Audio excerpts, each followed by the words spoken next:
านนี่อันนั้นพัวเอื้อยน้องจับงูเห่าสำนี่งูเห่าเป็นสีดำมันเห็ดแบบนี้งูเมื่อวานนี่เราเคยกล้าจับเราคิดว่างูบ่มีพิษมันครบแล้วบ่สำนี่แหละเราจับเมื่อวาน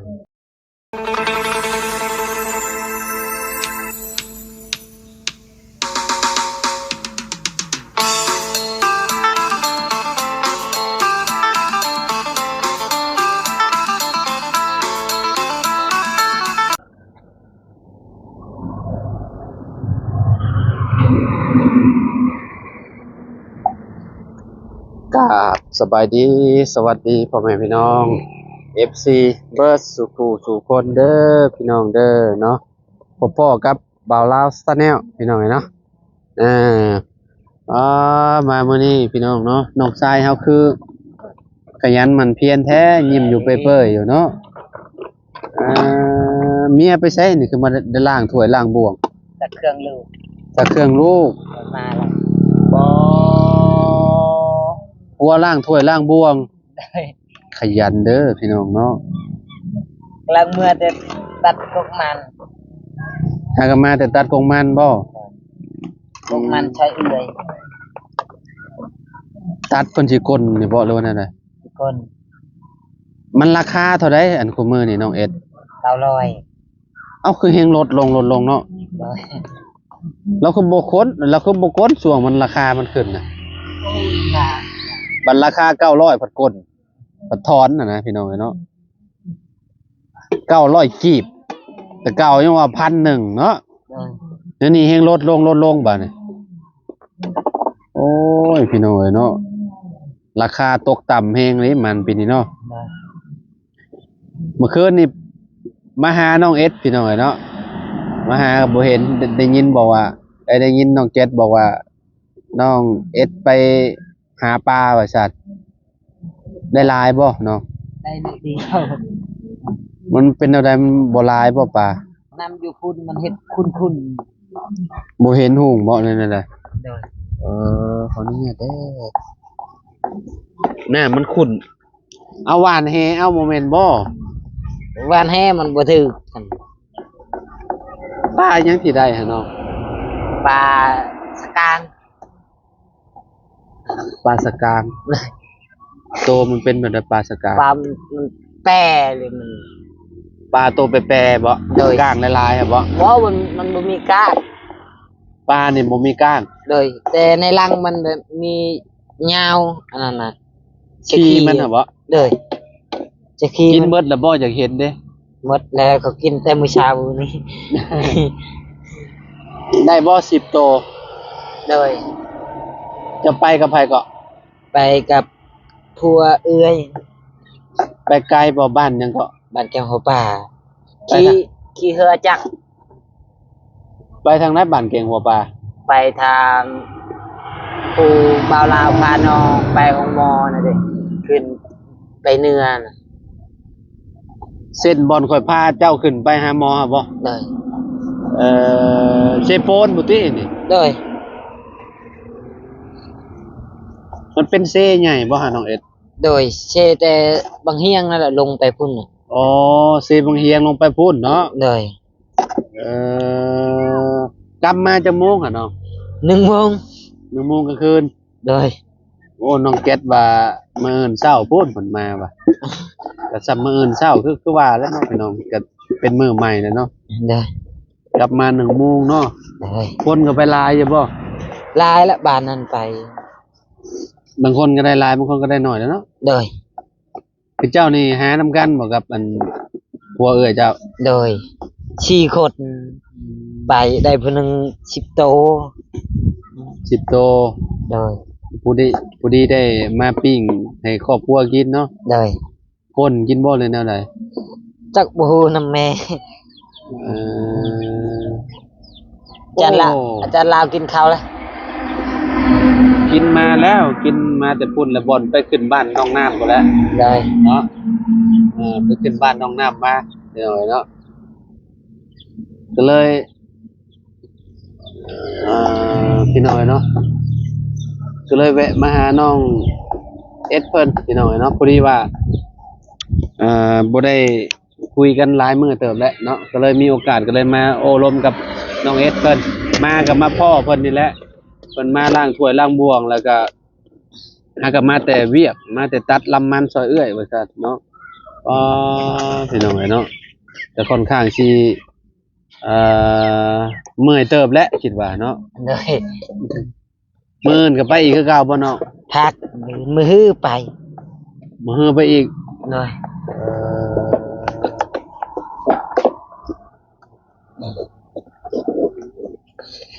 ใช่ว่าเบาลัมโบเพิ่นไปเอาเฮงจ่อเจ้า เลย มื้อนี้เพิ่นหยุดบ่เลยนะ บอไปตัดช่วยเอื้อยน้อง เบาลัมโบก็ไป เด้อ เอาเฮงเห็นหลายคนอยู่ซั่นนี่เนาะ เด้อ อืมเดี๋ยวอันน่ะเอาอันมันเผามาให้น้องเอสเพิ่นก่อนพี่น้องเนาะให้น้องเอสเพิ่นล้างถ้วยก่อนจะสิแล้วแล้วแหละพี่น้องเนาะล้างถ้วยล้างบวงเนาะเป็นพ่อบ้านใจกล้าลีล้อนี่พี่น้องเนาะไอ้พ่อบ้านอ่าเอาเวียเอางานพี่น้องเนาะหรือว่าเป็นคนขยันอดทนเนาะเฮ็ดแทนเมียได้หลายอย่างเลยพี่น้องล้างถ้วยล้างบวงก็เป็นพี่น้องเนาะผู้ชายบางคนก็บ่ได้ล้างนี่พี่น้องเนาะล้างถ้วยล้างบวงก็ได้ เมื่อวานนี่อันนั้นพัวเอื้อยน้องจับงูเห่าซำนี่งูเห่าเป็นสีดำมันเฮ็ดแบบนี้ อืม งู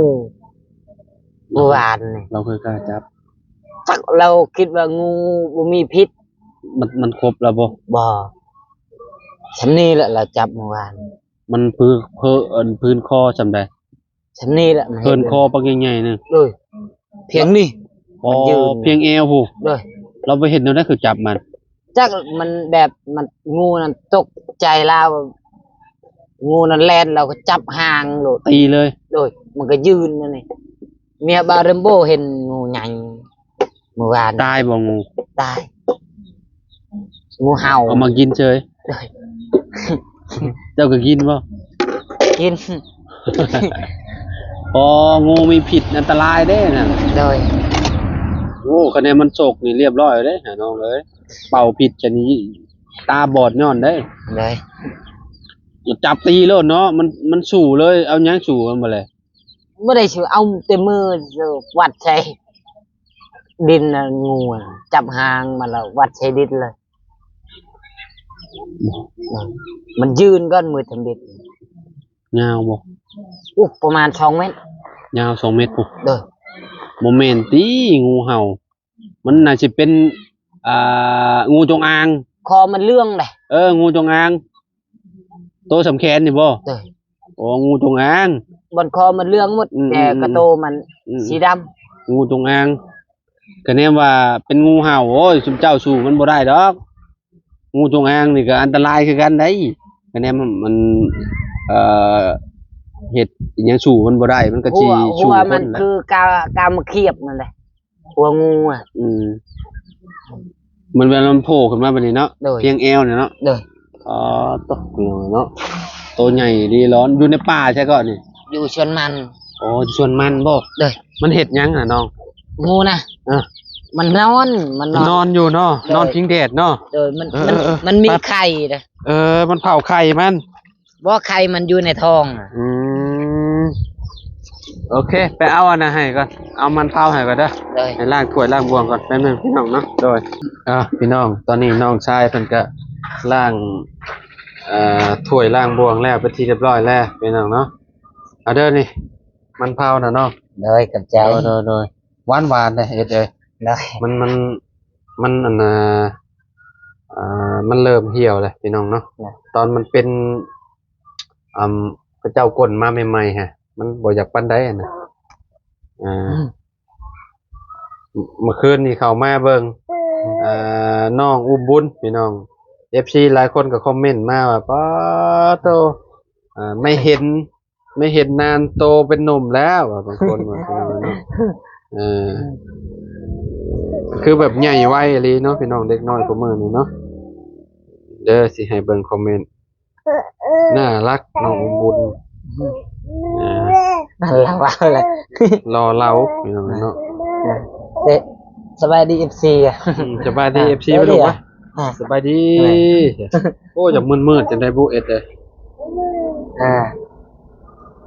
สิให้เบิ่งคอมเมนต์นี่เด้อสิอ่านให้ฟังน้องอุ้มบุญโตขึ้นมาหล่อจ้ำม่ำเจ้าเนื้อมากเลยอุ้มบุญจำม่ำน่ารักเนาะแต่ละคนพี่น้องเอ้ยเนาะมีแต่ย่องว่าน้องอุ้มบุญตาโตคือพอ คือบ่ออมมาพี่น้องไว้ ได้ มาเบิ่งอยู่นอกพี่สิคือพอจำได้เนาะมันจากมันมืดเนาะพี่น้องใส่เบิ่งดูตาเพิ่นนี่ตาพ่อคือดำแทบบัดนี่หล่อน่ารักเป็นตาแพงมากน้องอุ้มบุญน้องน่ารักน่าชังน้องเกิดวันที่23พฤษแม่นบ่วันที่23พฤษภาคมบ่ เดือน11นะ จ้าบ่าวลาวโอ้ FC ตัวยงเลยเด้อนี่พี่น้องเอ้ยเนาะน้องอุ้มบุญน่ารักหน้าตาดีมากสมชื่อที่บ่าวเสียงตั้งให้น้องอุ้มบุญทำให้คนในหมู่บ้านมีบ้านอยู่อาศัยหลายคนโอ้แม่นแท้เนาะน้องแพนน้องวิที่เพิ่นได้เฮือนเนาะพี่น้องแล้วก็น้องไผอีกที่ว่าได้เฮือนนี่อ๋อพ่อเจ้าก็ได้คือกันเนาะ โดย แล้วก็แม่เฒ่าเจ้าก็ได้คือกันน่ะเด้โอ้หลายเลยจมูกโด่งตาโตเหมือนพ่อจ้า อุ้มบุญน่ารักกำลังโตเลี้ยงง่ายไม่ร้องไห้เก่งมากดีใจที่บ่าวลาวมาหาน้องอุ้มบุญน้องโตขึ้นเยอะเลยหน้าตาน่ารักจำม่ำเนาะพี่น้องเลยเนาะโอ้คอมเมนต์แบบมีแต่ชมว่าน่ารักเนาะพี่น้องหน้าตาหล่อเนาะ ตายิกแท้บางคนก็ได้เนาะ ได้ หน้าตาคือแม่ของน้องเอสเหมือนหญ้าจริงๆตากลมคือหญ้าบ่ บ่ฮู้ จะคืออยู่ได้เนาะ ได้ คือแม่เจ้าอยู่ได้เนาะน้องน่ารักมากน้องอุ้มบุญเนาะสบายดีบ่าวลาวน้องอุ้มบุญเป็นตาแพงคือแม่ก็บางคนก็ว่าคือแม่บ่าวลาวให้น้องเขาจดวันเดือนปีเกิดไว้ด้วยแม่นจดวันเดือนปีเกิดไว้เด้อไปเกิดอยู่ห้องหมอบ่ ได้ มีใบยังเรียบร้อยบ่ ได้ ถือมาอยู่บ่จะน้อยว่าลูกอันน่ะอยากฮู้ว่าเฮาเกิดวันที่เท่าใดพ่อแม่บ่ฮู้อีกได้ห่า ได้ อ่าทีเด้แม่ผู้ที่ว่าเพิ่นเฮ็ดเฮือนเฮ็ดชานให้ค่าสูงค่าจ้างที่ว่าซอยค่าลุงค่ารถนี่ก็เพิ่นมาคอมเมนต์อยู่ ได้ สบายดีอุ้มบุญเลิฟประมาณเนาะพี่น้องเพิ่นก็ว่าน้องอุ้มบุญนี่น่าฮักหลายน่าฮักหลายเนาะพี่น้องทั้งแม่เพิ่นก็แบบบ่ค่อยได้คอมเมนต์ปานใดได้พี่น้องก็มาเห็นเพิ่นคอมเมนต์นี่เด้นี่เนาะให้กาหัวใจมาเลยเนาะพี่น้องเนาะเป็นตาแพงเนาะแต่ละคนก็ว่าเป็นตาแพงน่าฮักพี่น้องเอ้ยเนาะหล่อได้พี่น้องเนาะอุ้มบุญนี่ใหญ่มากนี่ คือแบบหน้าตานี่หล่อหั่นนะเนาะมีแต่ชมมาน่าฮักเลยพี่น้องเนาะแต่ละคนชมมาหลายเลยคอมเมนต์นี่มีอยู่ประมาณเบิ่งมีอยู่เท่าไหร่เด้คอมเมนต์น้องเอ็ดโอ้คอมเมนต์มาหลายเลยเด้อพี่น้องเอ้ยเนาะหลายคนเบิ่งตอนนี้ประมาณ 12,000เบิ่งน้องอุบลพี่น้องเนาะข้างหลังลูก สวัสดีอ่ะสวัสดี ได้หึนอีหลีได้พี่น้องเนาะว่าแล้วก็จะมีลูกชายเด้บาดเนี่ยจะได้เด้บาดเนี่ยจะมีลูกชายคือน้องเอ็ดเนี่ยแขนพี่น้องเอ้ยเป็นมันมัดเลย นุ่มเนาะบายใช้ก็ได้เล็กน้อยนี่จะกินนมแล้ว เลย เนาะจะว่าจะให้เขาบ่จักอันพี่น้องเอ้ยเนาะ เราอยากกินนม ไปเอาเพิ่นไปกินนมจ้ะน้อง ได้ พี่สั่งแม่เพิ่นเนาะสบายดีเด้อเอาบักหลากินนมซะจ้ะเนาะพี่น้องเอ้ยเนาะเอาคอมเมนต์แต่ละคอมเมนต์ก็มีแต่คอมเมนต์น่าฮักพี่น้องเอ้ยเนาะก็ขอบคุณ FC บ บิดสุขุทุกคนเด้อพี่น้องเด้อเนาะที่คอมเมนต์มาพี่น้องเนาะกับน้องอมบุญนี่แหละพี่น้องเอ้ยเนาะคอมเมนต์มาแต่ละคอมเมนต์ก็คือแบบมีแต่ชมลูกเจ้า โดย น่าหักหลายว่าซั่น โด เนาะ ย บางคนก็ว่าคือพ่อบางคนก็ว่าคือแม่ ส่วนนั่นส่วนนี้นั่นแหละเนาะ โดย บางคนก็ว่าตาคือน้องเอสบางคนก็ว่า แต่ว่าเจ้าดำลงในช่วงนี้เนาะตากแดดหลายเนาะ โดย บ่ค่อยปิดหน้าบ่เวลาเฮ็ดเวียก บ่ เปิดเลยบ่ โดย อ๋อที่ว่าพร้อมลงนี่นอนบ่หลับบ่เลยนั่นใด มื้อเทื่อก็นอนบ่หลับมื้อเทื่อก็กินข้าวประมาณ11:00 น 11 โมงตอนใด ตอนเช้า ตอนเช้า กินข้าวบ่ตรงเวลา โดย อ๋อบ่ได้เฮ็ดแนวบ่ดีหรอว่า ว่า เออเนาะพี่น้องเอ้ยเนาะบางคนก็ว่าโอ้ยันแบบไปลิ้นแนวบ่ดอกบ่ดี บ่คิดเลย ดีแล้วน้องเอ้ยบ่ต้องไปยุ่งกับมันเด้อ โดย แนวมันบ่ เฮ็ ดี ดเวียก เนาะ มีแต่ขุดคุมมันให้แล้ว อืม ยังว่าแล้วสักประมาณ5-6 มื้อ โดยก็หากแพงกันนั่นแหละจังบอกเตือนเนาะพี่น้องเพราะว่า ใช่ น้องเอสก็ซ้ำน้องผู้หนึงแหละเพราะว่าอยู่กับเพิ่นก็มาก็โดนแล้วได้สิโอ้ใกล้หลายเดือนแล้วแหละพี่น้องใกล้สิเป็นปีแหละเนาะ บาลุมโบนั่นแหละซอยน้อง เออ คันแบบเราว่าซอยกะ อืม บ่แพ้ขุดเดียวกับเมีย เดี๋ยวว่าเรามาเอาเฮงน้ำเจ้าเนาะ โดยแล้ววันนั้นน้องก็ไปส่ง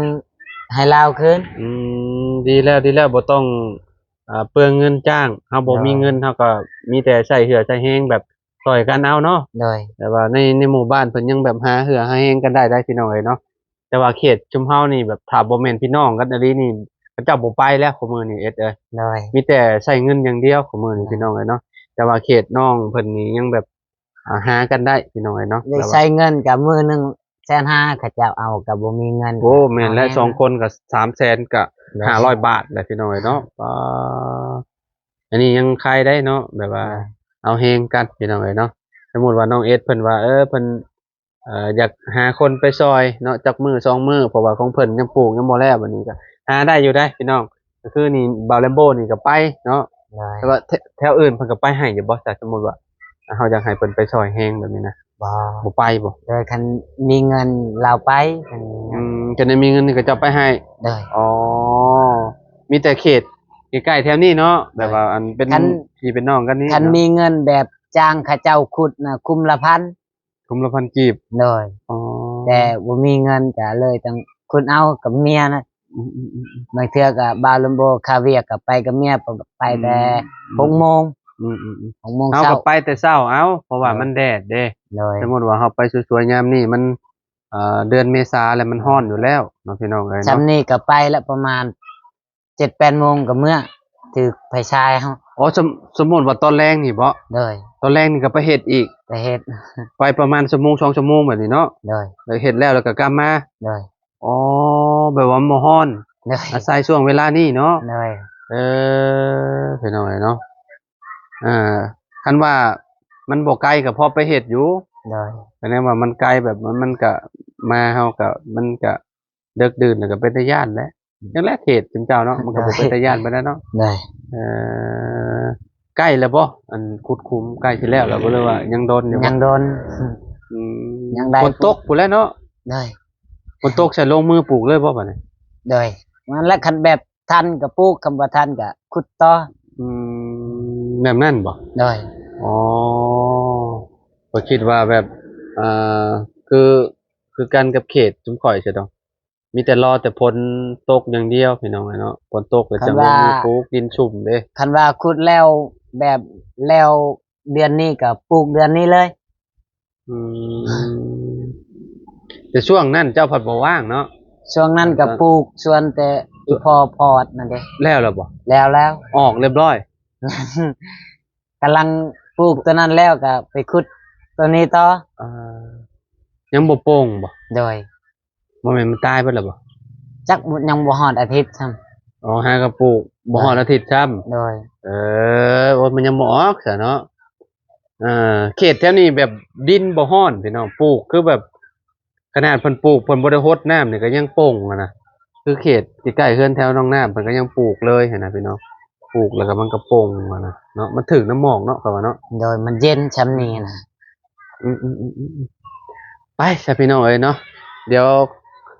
ขอโตวกลับแหละพี่น้องบัดนี้เนาะมื้อนี้ก็มาแวะมาเวียนอันน้องเอสเพิ่นพี่น้องเนาะแบบว่ามาเยี่ยมยามตามข่าวเพิ่นนั่นแหละเนาะว่าสิมาหยอกลาวพี่น้องเนาะว่าได้บ่ปลา ก็ได้น้อยเดียวเนาะ โดยได้พอกิน บ่หลายปานใดพี่น้องได้พออยู่พอกินนั่นแหละในครอบครัวแมลงกินยังแมลง บ่มี บ่มีบ่กิน ได้ บ่มี กิน ไปเอาซะ ได้ อ่า มีอยู่ติดรถพี่น้องเอ้ยเนาะแบบว่าเฮาก็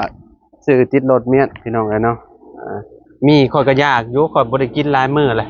ปกตินี่